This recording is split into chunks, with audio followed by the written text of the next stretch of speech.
অনেকেই বর্তমানে একতলা মজবুত ফাউন্ডেশন করে আধুনিক একতলা বাড়ি নির্মাণ করতে চাচ্ছেন।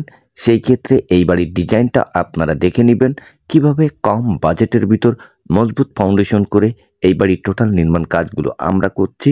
কাজটি ফলো করলে আপনি অল্প বাজেটের ভিতর আপনার সুন্দর মানের বিল্ডিং ডিজাইন করে একতলা বাড়ি নির্মাণ করতে পারবেন। বিল্ডিংটা দেখতেও হবে অসাধারণ। টোটাল বিল্ডিংয়ের কাজগুলো মজবুত পাবেন। দর্শক, আজ যে বাড়িটা আপনারা দেখছেন, বাড়িটার ভিতরে 4টি বেডরুম। কোনো টয়লেট আমরা রাখি নাই। আপনারা চাইলে 2টা টয়লেটও করতে পারবেন, একটি ডাইনিংয়ে করতে পারবেন।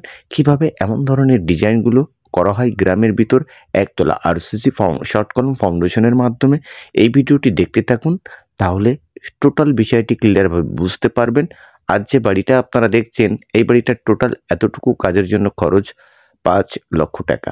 5 লক্ষ টাকার বাজেটে আপনি কতটুকু কাজ করতে পারবেন, প্রত্যেকটা শর্ট কলমে কত টাকার রডের প্রয়োজন পড়ে এবং এই বাড়িটার এতটুকু কাজের জন্য কত টাকার মালামালের প্রয়োজন পড়েছে, টোটাল বিষয়টি এই ভিডিওর মাধ্যমে আপনাদেরকে জানানোর চেষ্টা করব। দর্শক, এই বাড়িটা আপনারা নির্মাণ করতে চাইলে দৈর্ঘ্যের দিকে জায়গার প্রয়োজন পড়বে 28 ফিট, প্রস্থের দিকে জায়গার প্রয়োজন পড়বে 28 ফিট। টোটাল এই জায়গাটি স্কোয়ার ফিটে হিসাব করলে বাড়িটার ছাদ পাবেন মোট 784 স্কোয়ার ফিট। 1% 80 পয়েন্ট জায়গার উপরে 12টি কলম দিয়ে এই বাড়ির টোটাল ডিজাইনটা আমরা করেছি এবং এই ফাউন্ডেশনটি হলো শর্ট কলম ফাউন্ডেশন। এখন বাড়িটার বিমের মিডিল পয়েন্ট থেকে পিলারের উপর পিলারগুলো তৈরি করে গাঁথনির কাজ করা হচ্ছে।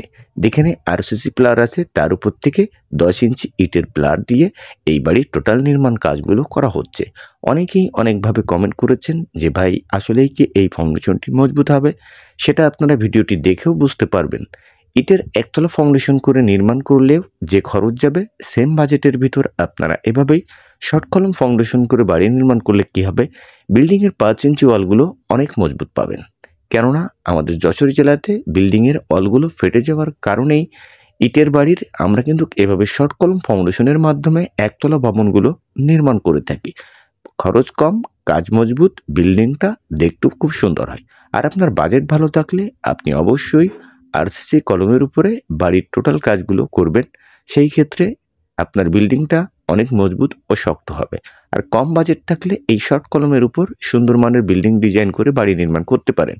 মাটি ছাড়া 3 ফিট 3.5 ফিট উপরে বিম দিয়ে বাড়িটার ভিটা লেভেলে আমরা এখন বিমের উপর থেকে গাঁথনিগুলো করছি।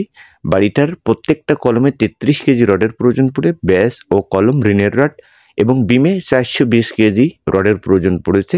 বাড়িটার বিম দেওয়া হয়েছে মাত্র 7টা। এটা হলো বাড়িটার মেন গেট। মেন গেট থেকে সিঁড়ি উঠানো হবে। সিঁড়ির জন্য 2 সাইডে বিম দেওয়া হবে, গ্যাপ রাখা হয়েছে। পিছন সাইডে বারান্দা পাবেন। এই ডান সাইডে 2টা বেডরুম, বাম সাইডের 2টা বেডরুম। দেখে নিন সুন্দরভাবে। দর্শক, প্রত্যেকটা 5 ইঞ্চি ওয়াল উঠানো হবে বিমের মিডিল পয়েন্ট থেকে। তো বিষয়টা ক্লিয়ারভাবে দেখে নিন 5 লক্ষ টাকার বাজেটে কতটুকু কাজ করা হয়েছে। মতলব এখন যে গাঁথনিগুলো করা হচ্ছে, বিম পর্যন্ত 4 লক্ষ টাকা খরচ হয়েছে এবং যে গাঁথনির কাজ করা হচ্ছে তার জন্য 1 লক্ষ টাকা ধরা হয়েছে। দর্শক, এই বাড়িটার নিচের বিমে টোটাল রডের প্রয়োজন পড়েছে 900 কেজি। 12টি কলমে 33 কেজি করে রড দিলে 396 কেজি রড আছে এবং বিমের রডের প্রয়োজন পড়েছে 420 কেজি। তো আমরা ধরে নিয়েছি 900 কেজি রড, 77 টাকা রডের মূল্য। বিমের নিচেই বিম পর্যন্ত ঢালাই দেওয়ার জন্য পিকেটের প্রয়োজন পড়েছে 4000, 2000 গাঁথনির ইট। তো আপনারা যদি 10 ইঞ্চির গাঁথনির মাধ্যমে এই ফাউন্ডেশন করতেন, সেম একই টাকার বাজেট পড়তো। পোতা পর্যন্ত করার জন্য 4 লক্ষ টাকা, হয়তো কিছু কম বেশি হতো ইটের গাঁথনি করলে। তো সেই ক্ষেত্রে আপনারা সেম বাজেটের ভিতর এভাবে আরসিসি ফাউন্ডেশন করে একতলা ভবন নির্মাণ করবেন। আশা করি কাজগুলো অনেক মজবুত হবে। এই পর্যন্ত কাজের জন্য সিমেন্টের প্রয়োজন পড়েছে 85 ব্যাগ বিম ঢালাই পর্যন্ত। 2000 ইট গাঁথনির জন্য আমাদের সিমেন্টের প্রয়োজন পড়বে 7 বস্তা। দর্শক, মিস্ত্রি খরচ হয়েছে এখনো পর্যন্ত 50,000।